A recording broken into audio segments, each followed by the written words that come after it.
두 분 나오셨습니다. 세미래정책연구소 허성무 소장 어서 오십시오. 예, 반갑습니다. 반갑습니다. 바른정당의 이준석 노원병 당협위원장 어서 오세요. 네, 안녕하세요. 어서 오십시오. 자, 우리가 오늘 일부에서도 특활비 얘기 노회찬 원내대표랑 한참 했어요. 네. 온 나라가 특활비롱이 어수선한데 두 분은 어떻게 나라에서 공식적으로 주는 특활비를 받아보신 적? 예, 저는 있죠. 언제? 청와대 비서관 할 때요. 청와대 비서관 시절에. 그게 뭐 특활비인지 아닌지 처음에는 잘 몰랐는데 예. 요즘 특활비 하니까 그게 특활비구나. 그게 특활비였구나. 그런 생각이 드는데 청와대 비서관 할 때 이제 업무 추진비는 그린카드로 나온 것 같아요. 카드로? 예, 그게 아마 업무 추진비. 예. 제가 150까지 쓰는 한도였는데 그렇고 그다음에 70만 원인가 현금이 따로 나온 게 있어요. 이거 업무에 이제 써라. 예. 그래서 그게 아마 이제 특활비에서 준 것 같은데 예. 지금 생각하면 명목을 뭐 따로 특활비 이렇게 해서 준 건 아니고 그냥 현금으로 나왔던 유일한 돈인데 그 결국 뭐 업무에 다 쓰게 되죠. 그러면은 아까 우리 노회찬 대표하고 블랙, 그레이, 화이트 했는데 그게 제대로 쓰면 화이트인 거죠? 그렇죠. 이건 뭐 정상적인 화이트죠. 이제 직원들이나 또는 뭐 업무차 청와대를 방문하는 부처의 공무원들이나 이런 사람들과의 만남 속에서 다 쓰는 거니까. 잘하셨어요. 화이트 쓰셨으면. 이준석 위원장은? 저는 뭐 나라에서 월급 받아본 적이 없으니까 특활비도 받아본 적이 없는데 제 지인이 이제 그 박근혜 정부 때 청와대에 이제 계셔가지고 얘기를 들어보니까 한 달에 이제 뭐 그분 직책이 이제 기자들한테 좀 밥을 사야 되고 이런 직책이다 보니까 자기가 한 월 200 정도까지는 따로 돈을 받았다고 얘기하더라고요. 예. 근데 뭐 그때 그분 말씀으로는 이거 받아가지고 내가 기자들한테 쓰는 돈에 반푼어치나 되겠냐라는 식으로 반푼어치나 되겠냐. 네, 이렇게 얘기를 했던 것처럼 돈 많이 쓰는 거 자기 돈을. 그러니까 그 직위마다 참 다른 것 같아요. 보니까 돈을 쓰는 직이라는 그래요, 게. 그래서 그래요. 그분은 상당히 뭐 그거 외에도 돈을 많이 썼던 걸로 기억합니다. 그러니까 뭐 특활비라고 하니까 저는 예전에 그 국민학교 다닐 때 특별활동 시간이라는 게 있었어요. CA 시간. CA. 클럽 액티비티. 내가 엄마한테 특활비 갖다 내 이랬더니 특활비밖에 없는데 그래요. 특수활동비, 특활비. 하여튼 이준석 위원장도 언젠간 좀 제대로 받아서 제대로 쓰는 자리. 허성무 소장님도 제대로 모범적으로 쓰는 자리. 이런데. 근데 부지사 때는 특활비가 없던데요. 그냥 업무 추진비만. 그래요? 업무 추진비는 시장은요? 그린카드로 이렇게 쓰고 제가 시장이 안 돼봐서. 자, 복선을 좀 깔았습니다. 특활비 얘기 나눠봤고요.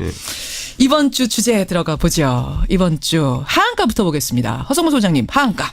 예, 저는 뭐 하한가로 국민의당을 골랐습니다. 국민의당 이준석 위원장. 저는 친박 중진들 꼽았습니다. 친박 중진들 하한가. 친박 중진들 얘기부터 해보죠. 우리 지금 특활비 얘기 한참 했는데 최경환 친박 핵심 의원이 어제 압수수색까지 당했으니까 하한가네요 정말. 근데 저는 참 의외였던 게 뭐냐면 최경환 의원 지금까지 6개월 동안 참 평온했거든요. 편안했던 게 뭐냐면 그래서 일각에서는 하다못해 최경환 의원이 혹시 지금 현재 정권 실세와 친한 거 아니냐라는 정도까지 얘기까지 나올 정도로 최경환이 잠잠했는데 이번에 그런데 직접으로 들어갔습니다. 보면은 검찰에서 흘릴 때부터 실명 거론을 해가지고 최경환 의원이 1억 받았다라고 이제 얘기 나왔잖아요. 이 소문은 있었어요? 이쪽은 전혀 소문이 없었어요. 특활비 쪽은 소문 없었고 다만 이제 사람들이 좀 짐작했던 게 미루어 짐작했던 게 뭐냐면은 예를 들어 박근혜 대통령 그 청와대 40억 정도 이렇게 특활비가 유용됐다라는 얘기 나왔을 때 여론조사비로 5억 쓰였다는 얘기 나왔잖아요. 그런데 30억은 어디로 갔냐 했을 때 그렇다면 그 3인방과 굉장히 친소 관계가 있는 혹시 뭐 친박 중진들이 혹시 가져간 것이 아니냐라는 얘기가 굉장히 많았는데 그 돈과 다르게 또 이제 1억을 받았다고 이제 얘기가 나오니까 지금 사람들이 굉장히 좀 이게 생각보다 검찰이 굉장히 강하게 들어오는구나라고 이제 생각이 됐습니다. 그러다 보니까 검찰이 강하게 이제 강한 혐의를 들고 들어오니까 최경환 의원도 굉장히 강하게 이제 부인할 수밖에 없지 않습니까? 그렇죠. 그러다 보니까 뭐 희대의 무슨 뭐 동대구역 할복 발언 이런 게 나오고 하는 거죠. 무서워요. 동대구역에서 이게 사실이면 할복하는 옛날에 생각해 보시면요, 그 옛날에 저축은행 사건으로 박지원 대표가 돈 받았니 많이 이렇게 얘기할 때 그때 목포역에서 할복하겠다 그랬어요, 박지원 대표가. 그때도 할복이었어요. 근데 그때 결국 박지원 대표는 무죄를 받았거든요. 그러니까 사람들이 이번에 그 최경환 그 전 부총리 같은 경우에도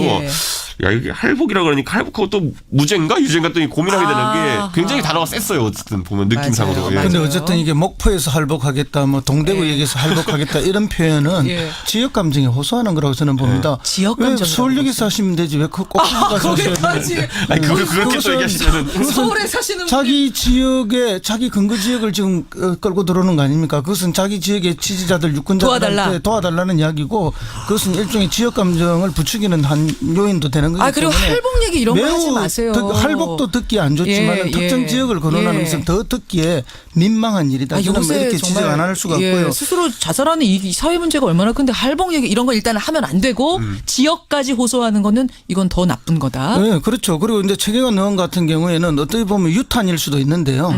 결국은 이제 뭐 국정원의 특활비 조사하다 보니까 그렇죠. 이게 장부에 나와 있는 거 아닙니까? 나왔는데 안 할 수는 없는 안 할 수가 거예요. 없는 1억인데. 거죠. 예. 이제 그런 건데 그러면 왜 이제 그 1억을 이 사람한테 줬느냐? 예. 이 사람은 국정원 특활비를 편성해 주는 기재부 장관이다면 권한을 쥐고 있는 사람이죠. 그러니까 지금 국회의원 때 받은 게 아니라 장관일 때 받은 그렇죠. 거죠. 경제부총리 때. 그렇기 예. 때문에 이게 더 엄중한 뇌물이 될 수 있다는 그럴 거죠. 수 있는 거죠. 그러면은 국정원은 왜 늘 받던 특활비가 축소될 것을 걱정해서 제대로 편성해달라고 뇌물을 줬느냐? 왜? 예, 그러면은 뭐 축소된다는 뉘앙스가 있었단 말인가요? 아니면 해마다 관례적으로 줬단 말이냐? 뭐 그 중에 하나 아니겠습니까? 그러겠네요. 어떤 경우라도 잘못된 거죠. 어떤 경우로 그렇다면 과연 최경환 의원뿐이겠는가? 이거거든요. 그러니까 제가 아까 말씀드렸듯이 지난번에 40억 얘기 나왔을 때 5억의 행선지는 그 여론조사 비용으로 이제 나왔지만은 예.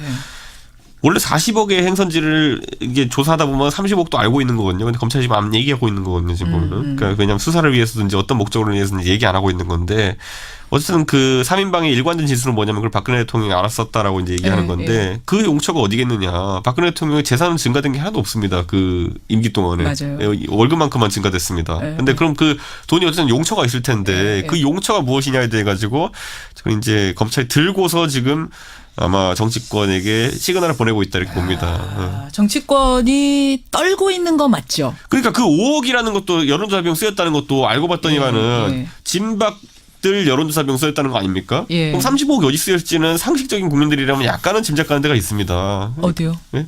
저는 말 못하겠습니다. 그런데 그렇기 때문에 그 부분에 대해 가지고 아마 검찰이 강하게 지금 이제 이렇게 표현하면 그렇지만은 찌를 것이다라는 생각이 듭니다. 저는. 찌를 것이다. 예. 하성우 소장님. 네, 어디로 뭐 갔을까요? 뭐 우리가 흔히 예측할 수 있는 한 2군데 정도 아니겠습니까? 예, 뭐 그런 정도라고 말씀드리고요. 예. 뭐 우리가 군데나 돼요? 저는 한 군데밖에 안 보는데. 한 군데는 어디? 한 군데는 지난주에 우리가 이야기하지 않았습니까? 정치인들에게 뭐 관리용으로 좀 들어갔을 예, 거라는 거. 또 나머지 한 군데는 개인적 치부로 착복됐을 가능성을 우리가 배제하기 어려운 집 거죠. 사고 생활비 예, 예. 쓰고. 그게 뭐 박근혜 대통령뿐만 아니라 국정원장들 본인들도 그랬을 가능성도 있고 예. 또 뭐 알 수 없는 또 다른 사람들도 그랬을 수 있다라고 예측이 됩니다. 자, 그럼 최경환 의원 이제 이렇게 되고 나면 그다음에 친박들 어떻게 되는 거예요? 그러니까 지금 이게 골치 아파진 게 뭐냐면요. 최경환 그러니까 친박이었다 선언한 분들 중에서 지난주에 저희가 이제 일부 홍준표 대표 쪽으로 갈아탄 사람이 있다라고 이제 얘기했는데 예. 제가 그 방송하고 난 다음에 지난주에 딱 굉장히 그분이 격앙된 목소리로 저한테 이제 그 반론을 하셨어요. 실명 얘기해도 돼요? 그때 저희가 실무는 윤상현 의원인데 갈아탔다는 얘기 하셨잖아요. 예, 근데 그게 아니라 친홍으로. 윤상현 의원이 저한테 이제 반론 전화를 하시면서 전화하셨어요? 예, 말씀하신 게 뭐냐면 이제 홍준표 대표에게 돌아선 게 아니라 예. 저는 박근혜를 버린 적이 없다라고 이제 얘기하면서 이제 홍준표가 좀 좋아졌을 뿐이다라고 이제 얘기하셨거든요. 원래 줄타기는 외줄타기가 아니고 두줄타기, 남줄타기, 갈아타기예요. 다리가 두 개인데 세 줄타기는 어떻게 합니까? 뭐 이게. 알겠습니다. 그분의 이런 반론 전화 왔다는 것까지. 예, 저는 그 반론까지 정확히 전달하는데 윤상현 의원께서는 그게 박근혜 대통령을 버린 적이 없고. 친박 겸 친홍입니까 그러면? 친박 겸 친홍? 그렇다기보다 홍준표 대표를 좋아할 수밖에 없는 이유가 있다 그러시더라고요. 그래서 저는 뭐 믿고 이해합니다. 그거는 제가. 알겠습니다. 이런 계절을 배신의 계절이라 하죠.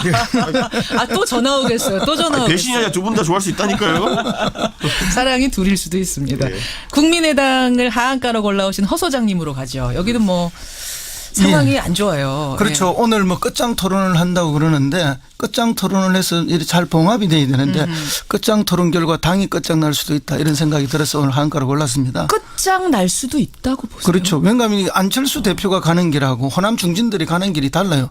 호남 중진들은 여전히 호남선을 중요시하고 호남선을 타야 된다 생각하고 안철수 대표는 지금 느낌이 이제 호남선은 안 타겠다 하는 이런 느낌이 좀 있는 것 같아요. 나는 경부선으로 갈아타겠다. 그래서 그래서 이제 무슨 지적을 했는가 하면은 박지원 의원이 YS의 3당 통합을 되풀이하는 게 아니냐 뭐 이런 지적을 하지 않았습니까? 그런데 제가 보기에는 뭐 한순간에 이렇게 통합을 하는 건 아니고 단계별 3당 통합을 꿈꾸고 있는 것은 아닌가. 어떻게 단계? 1단계는 바른정당과 통합을 하면서 호남 중진들을 떼내는 거죠. 떼내요. 사실은 어찌 보면 호남 중진들이 안철수를 비난하면서 나갈 구실을 찾는 것 같기도 하지만 안철수 대표 입장에서는 또 떼내기 위한. 하긴 어제요. 이현주 의원이 저랑 인터뷰하면서 마지막에 한 줄 걸친 것이 뭐냐면 함께하고 싶지만 그리고 그분들 안 가실 거라고 믿지만 정 가셔야 한다면 보내드릴 수밖에. 네, 그런 말을 했으니까 했거든요. 결국은 서로가 헤어질 명분을 좀 찾고 있는 것이 아닌가. 그 뭐 이별을 앞두고 서로가 이제 서로가 버림받은 것 같은 그런. 자, 그럼 첫 단계는 바른정당, 그 다음엔요? 예, 그리고 나면 이거는 이제 지방선거를 앞두고 지금 하는 거고요. 지방선거가 끝나고 총선을 앞두고 나면은 역시 이제 존재를 지금 중도에서 뭐 개혁 보수의 연대 통합으로 지금 가고 있지 않습니까? 그럼 나중에는 어떻게 되겠습니까? 다시 보수 쪽을 강화하면서 자유한국당과의 어떤 명분들을 찾아서 총선을 앞두고 나면 대통합을 시도할 가능성이 있다는 거죠. 어제 제가 그 질문도 했거든요. 자유한국당과도 그러면은 저 노선이 맞으면 손잡을 수 있습니까? 결정이? 노선은 나중에 가서 맞추죠. 거기서 맞는 분이 있다면 그분들은 함께 하실 수 있다란 말씀. 제가 볼 때는 이제 총선 왜냐하면 안철수 대표는 대선을 바라보고 있기 때문에 바라보는 지향점이 달라요. 달라요. 그 이제 지금 어쨌든 호남을 기반으로 해서 뭐 더불어민주당이나 국민의당을 중심으로 하는 호남의 대표가 되는 대선 주자가 자기가 될 것인가 힘들다고 보는 거죠 이미. 그렇기 때문에 자기가 갈 길을 따로 생각하는 것이 아닌가. 그런데 이제 안철수 의원 같은 경우는 자신감이 있는 것 같은 게 호남의 지지라는 것은 호남 출신 의원들이 많다 해서 얻어지는 게 아닙니다. 보면은. 예를 들어 이번 대선만 본다 하더라도 호남의 의원이 하나도 없는 이제 문재인 대통령이 굉장한 지지를 받았거든요. 그렇죠, 그러니까 이게 뭐냐면은 결국에는 호남의 정신을 이해하고 있는 사람이면은 그 대선 주자가 이해하고 있으면은 의원이 중진 의원이 몇 명 있든지 관계없이 지지를 받는다. 역설적으로 지금 국민의당이 호남 다 차지하고 있지만은 호남의 지지를 못 받지 않습니까? 그런 것처럼 그 의원들의 존재 자체에 크게 구애받지 않겠다라고 이제 이야기한 것이고 저는 이번에 안철수 대표랑 약간 궤는 다른 것 같지만은 이현주 의원 같은 경우는 굉장히 강하게 이번에 박지원 대표를 몰아붙인 거거든요. 그러니까 저는 근데 여기에 대해 가지고 약간 학습 효과가 있다고 보는 것이 어떤 거요? 바른정당에 이제 탈주파 사태가 있었을 때 그때 문제가 탈주파라고 하세요? 저는 공식 명칭 탈주파로 씁니다. 탈당했을 때 탈주파가 있었을 때 그때 항상 문제가 뭐냐면 유승민 대표도 그 20석이라는 심리적인 저항선 때문에 계속 이제 행보가 이제 엇갈리다 보니까 결국에는 김무성 대표가 정해놓은 그 시간표에 따라 가지고 당한 꼴이 됐거든요, 결국에는. 그러다 보니까 이번에 박지원 대표가 하는 일종의 제 생각에 훨씬 더 김무성 대표 약한 협박이지만은 이것에 대해서 예를 들어 이현주 대표를 위시한 예를 들어 그런 분들 같은 경우에는 좀 강하게 나가야겠다라고 했기 때문에 나갈 테면 나가라라는 취지의 발언이 나와서 어제 당장 제가 들은 이제 정보로는 뭐냐면 국민의당에서 이제 원외위원장들이랑 일부가 모여가지고 반 안철수 같은 모습으로 기자회견 같은 거 하려고 그랬는데 그게 무산되었다 그러더라고요. 그 나갈 테면 나가라 발언 때문에? 그러니까 의외로 이제 강하게 발언이 나오니까 왜냐하면 보통 나갈 테면 나가라는데 이게 지금 국민의당도 오묘한 게 뭐냐면은 27석에다가 13석의 비례가 있는 거거든요. 그러니까 지역구 27석인데 맞아요. 자기들이 나간다는 게 사실 실제로 말이 안 되는 게 뭐냐면 나가서 20석 안 만들면은 그것도 교섭단체 안 되거든요, 보면은. 근데 이제 비례는 나가는 순간 비례는 못 나가니까 그러니까 27석 중에 20석 나가는 게 그쪽에 그 정도의 그 지지를 확보하지 못했다고 하는 게 호남에서 이제 예를 들어 박지원 대표나 아니면 호남계 의원들 같은 경우에도 했던 말이 뭐냐면 우리가 따로 나가서 교섭단체 찰 수 있다 그랬는데 이건 정확히 뭐랑 일치하냐면 예전에 김무성 대표가 바른정당 나가기 전에 내가 나가면 15명 정도 같이 나가지 않을까 했는데 실제 나간 건 9명이었잖아요. 그러니까 숫자가 안 맞습니다. 그게 보면은. 그러니까 27명 중 20명을 데리고 나갈 능력이라는 거는 호남계 어떤 중진 애들이 없습니다. 지금 보면. 자, 그러면 이제 한마디씩만 정리하고 제가 넘어갈게요. 정말로 분당까지 갈까? 일단 바른정당 이준석 위원장 단답형으로 주세요. 저는 어렵다. 분당 안 간다? 어렵다. 박지원 대표 혼자 탈주하는 거 가능해도 분당은 안 된다. 탈주하는 거죠. 허성모 소장님. 저는 분당에 버금가는 탈당이 있을 거라고 봅니다. 탈당이 있을 것이다. 그래서 바른정당과 합하는 것. 나머지는 호남파 의원들은 그러면 탈당하는 거죠. 탈당해서 민주당 갑니까? 아니요. 민주당을 바로 가진 않지만 일단 탈당해서 제3지대. 제3지대 당분간은 남아있겠죠. 두 분 다 어쨌든 갈라지는 거 모양새는 어떻게 될지 모르지만 갈라지는 쪽으로. 저는 나가려 하다가 20석 못 채워가지고 망신당할 거라고 봅니다. 그래요. 하한가 국민의당. 상한가는 뭐 가지고 오셨어요? 허성무 소장님?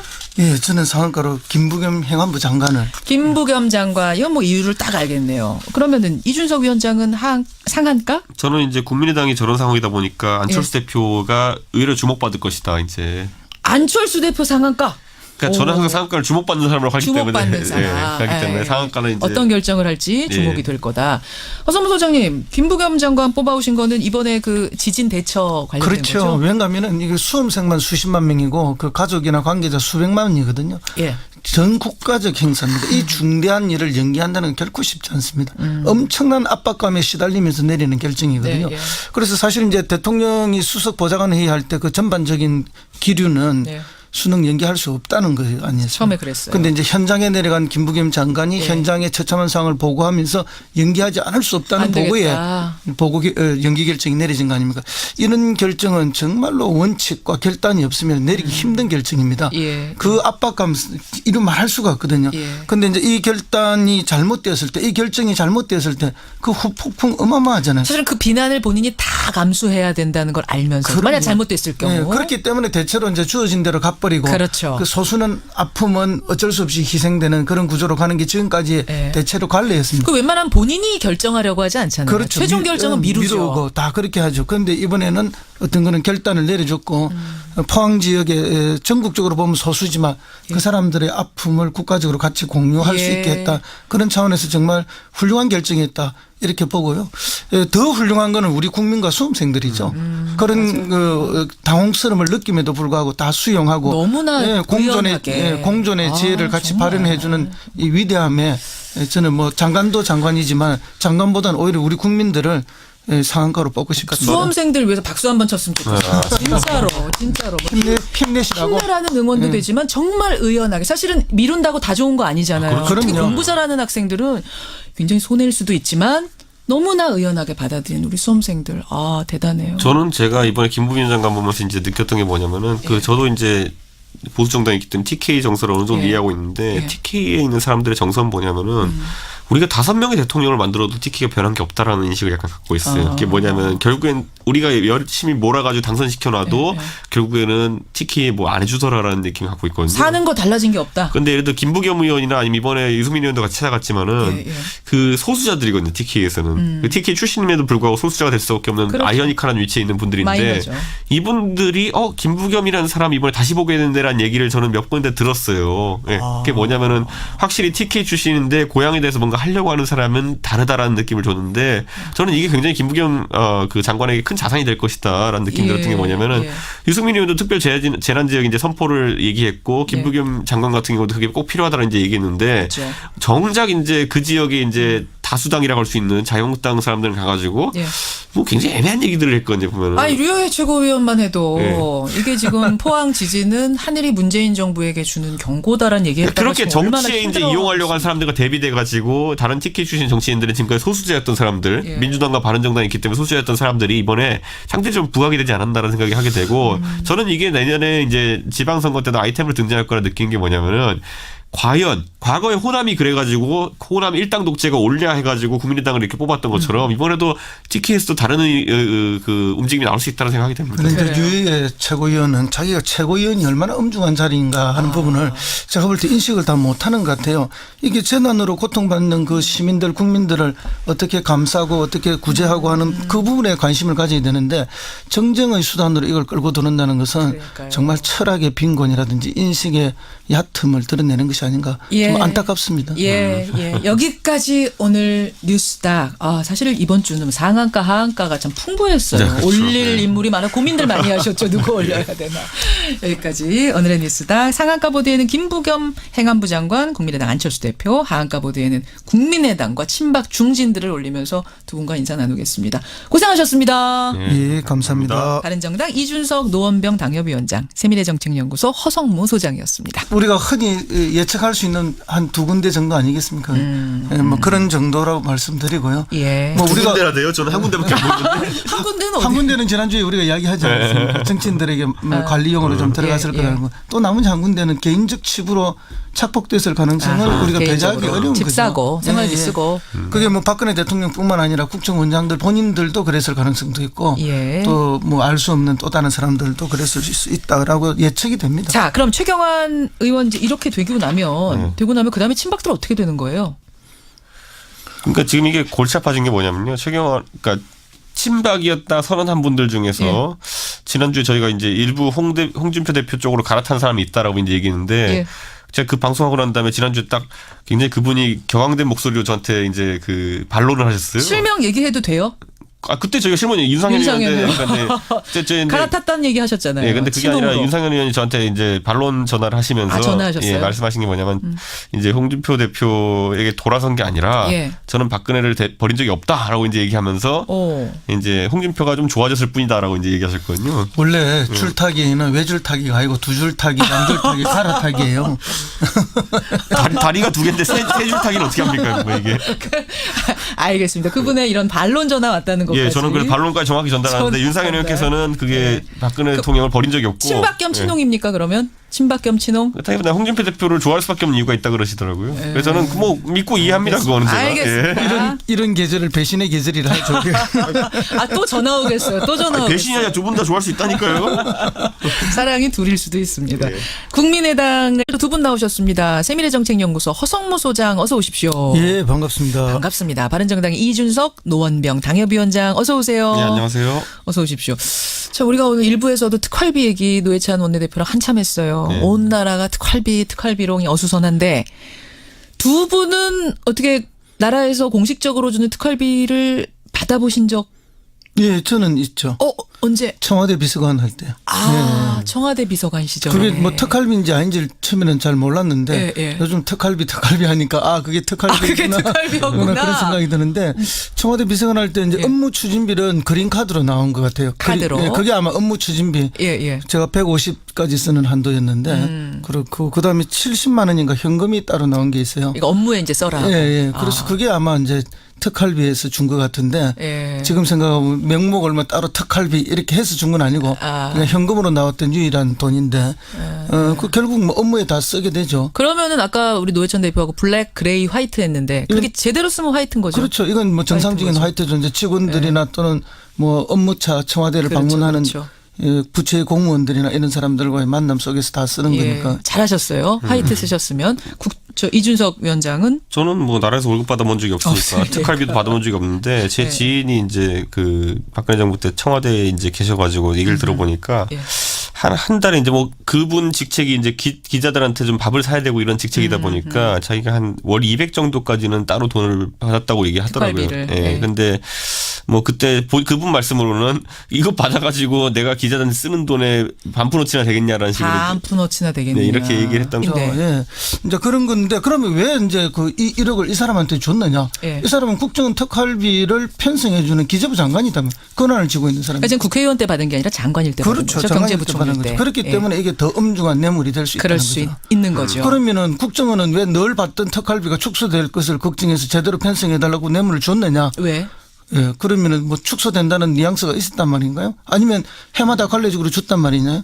뭐 그 중에 하나 아니겠습니까? 그러겠네요. 어떤 경우라도 잘못된 거죠. 어떤 경우라도 그렇다면 과연 최경환 의원뿐이겠는가? 이거거든요. 그러니까 제가 아까 말씀드렸듯이 지난번에 40억 얘기 나왔을 때 5억의 행선지는 그 여론조사 비용으로 이제 나왔지만은 원래 40억의 행선지를 이게 조사하다 보면 30억도 알고 있는 거거든요. 근데 검찰이 지금 안 얘기하고 있는 거거든요. 지금 보면은. 그러니까 왜냐하면 수사를 위해서든지 어떤 목적으로 위해서든지 얘기 안 하고 있는 건데 어쨌든 그 3인방의 일관된 진술은 뭐냐면 그걸 박근혜 대통령이 알았었다라고 이제 얘기하는 건데 그 용처가 어디겠느냐. 박근혜 대통령의 재산은 증가된 게 하나도 없습니다. 그 임기 동안에. 맞아요. 월급만큼만 증가됐습니다. 근데 그럼 그 돈이 어쨌든 용처가 있을 텐데 그 용처가 무엇이냐에 대해 가지고 저는 이제 검찰이 들고서 지금 아마 정치권에게 시그널을 보내고 있다 이렇게 봅니다. 정치권이 떨고 있는 거 맞죠? 그러니까 그 5억이라는 것도 여론조사 비용 쓰였다는 것도 알고 봤더니만은 진박들 여론조사 비용 쓰였다는 거 아닙니까? 그럼 35억이 어디 쓰였을지는 상식적인 국민들이라면 약간은 짐작가는 데가 있습니다. 어디요? 네? 저는 말 못하겠습니다. 그런데 그렇기 때문에 그 부분에 대해 가지고 아마 검찰이 강하게 지금 이제 이렇게 표현하면 그렇지만은 찌를 것이다라는 생각이 듭니다. 저는. 찌를 것이다. 허성모 소장님. 네, 어디로 갔을까요? 뭐 썼다는 얘기 나왔잖아요. 그런데 30억은 어디로 갔냐 했을 때 그렇다면 그 3인방과 굉장히 친소 관계가 있는 혹시 뭐 친박 중진들이 혹시 가져간 것이 아니냐라는 얘기가 굉장히 많았는데 그 돈과 다르게 또 이제 1억을 받았다고 이제 얘기가 나오니까 지금 사람들이 굉장히 좀 이게 생각보다 검찰이 굉장히 강하게 들어오는구나라고 이제 생각이 됐습니다. 그러다 보니까 검찰이 강하게 이제 강한 혐의를 들고 들어오니까 최경원 의원도 굉장히 강하게 이제 부인할 수밖에 없지 않습니까? 그렇죠. 그러다 보니까 뭐 희대의 무슨 뭐 동대구역 할복 발언 이런 게 나오고 하는 거죠. 무서워요. 동대구역에서 이게 사실이면 할복하는 옛날에 생각해 보시면요, 그 옛날에 저축은행 사건으로 예, 박지원 대표가 돈 많이 이렇게 얘기할 예. 때 그때 목포역에서 할복하겠다 그랬어요, 박지원 대표가. 그때도 할복이었어요. 근데 그때 결국 박지원 대표는 무죄를 받았거든요. 예, 예, 그러니까 사람들이 이번에 그 최경환 그 전 부총리 같은 경우에도 예. 야 이게 할복이라 그러니까 할복하고 또 무죄인가 유죄인가 또 고민하게 되는 게 굉장히 단어가 셌어요. 어쨌든 보면 느낌상으로. 맞아요. 예. 맞아요. 근데 어쨌든 이게 목포에서 할복하겠다, 뭐 동대구역에서 할복하겠다 이런 표현은 예. 지역 감정에 호소하는 거라고 저는 봅니다. 지역 왜 감정이라고 서울역에 사시면 되지 왜 꼭 가서 거기까지 아니 그걸 그렇게 또 그것은 얘기하시면은 서울에 사시는 자기 지역에 자기 근거 지역을 지금 끌고 들어오는 거 아닙니까? 그것은 자기 지역의 지지자들 유권자들한테 도와달라는 이야기고 그것은 일종의 지역 감정을 부추기는 한 요인도 되는 거기 그리고 때문에 할복 얘기 이런 거 하지 마세요. 할복도 듣기 안 좋지만 예, 특정 예. 지역을 거론하는 예. 것은 더 듣기에 민망한 일이다. 저는 뭐 이렇게 지적 안 할 수가 없고요. 스스로 자살하는 이 사회 문제가 얼마나 큰데 할복 얘기 이런 거 일단 하면 안 되고 지역까지 호소하는 거는 이건 더 나쁜 거다. 네, 그렇죠. 그리고 이제 최경환 의원 같은 경우에는 어떻게 보면 유탄일 수도 있는데요. 결국은 이제 뭐 국정원의 특활비 조사하다 보니까 그렇죠. 이게 장부에 나와 있는 거 아닙니까? 나왔는데 안 할 수는 없는 안할 수가 거예요. 없는 1억 거죠. 돈 많이 쓰는 거 자기 돈을. 그러니까 그 직위마다 참 다른 것 같아요. 보니까 돈을 쓰는 직이라는 그래요, 게. 그래서 그래요. 그분은 상당히 뭐 그거 외에도 돈 많이 썼던 걸로 기억합니다. 그러니까 뭐 특활비라고 하니까 저는 예전에 그 국민학교 다닐 때 특별활동 시간이라는 게 있었어요. CAC가. 클럽 액티비티. 내가 예. 엄마한테 특활비 갖다 내 이랬던 특활비밖에 없는데 그래요. 특수활동비, 특활비. 하여튼 이준석 위원장도 언젠간 좀 제대로 받아서 제대로 쓰는 자리. 허성무 소장님도 제대로 모범적으로 쓰는 자리. 이런데. 근데 부지사 때는 특활비가 없던데요. 그냥 업무 추진비만. 그래. 업무 추진비는 시장은요? 그린 카드로 이렇게 쓰고 제가 시장이 안 돼봐서. 자, 복선을 좀 깔았습니다. 특활비 얘기 나눠봤고요. 예. 이번 주 주제에 들어가 보죠. 이번 주 하한가부터 보겠습니다. 허성무 소장님, 하한가. 예, 저는 뭐 하한가로 국민의당을 골랐습니다. 국민의당 이준석 위원장. 저는 친박 중진들 꼽았습니다. 친박 중진들 하한가. 예. 친박 중진들 얘기부터 해보죠. 우리 지금 특활비 얘기 한참 했는데 최경환 친박 핵심 의원이 어제 압수수색까지 당했으니까 하한가네요 정말. 근데 저는 참 의외였던 게 뭐냐면 최경호 예. 의원 지금까지 6개월 동안 참 평온했거든요. 예. 편안했던 게 뭐냐면 그래서 일각에서는 하다못해 최경호 의원이 혹시 지금 현재 정권 실세와 친한 거 아니냐라는 정도까지 얘기까지 나올 정도로 최경호 의원이 잠잠했는데 예. 이번에 그런데 직접으로 들어갔습니다. 보면은 그러니까요. 예, 검찰에서 흘릴 때부터 실명 거론을 해가지고 최경환 의원이 1억 받았다라고 이제 얘기 나왔잖아요. 이 소문은 있었어요? 이쪽은 전혀 소문이 없었고 특활비 쪽은 소문 전혀 없었고 없었어요? 다만 이제 사람들이 좀 짐작했던 게 미루어 짐작했던 게 뭐냐면은 예. 예를 들어 박근혜 대통령 그 청와대에 40억 정도 이렇게 특활비가 유용됐다라는 얘기 나왔을 때 예. 여론조사비를 5억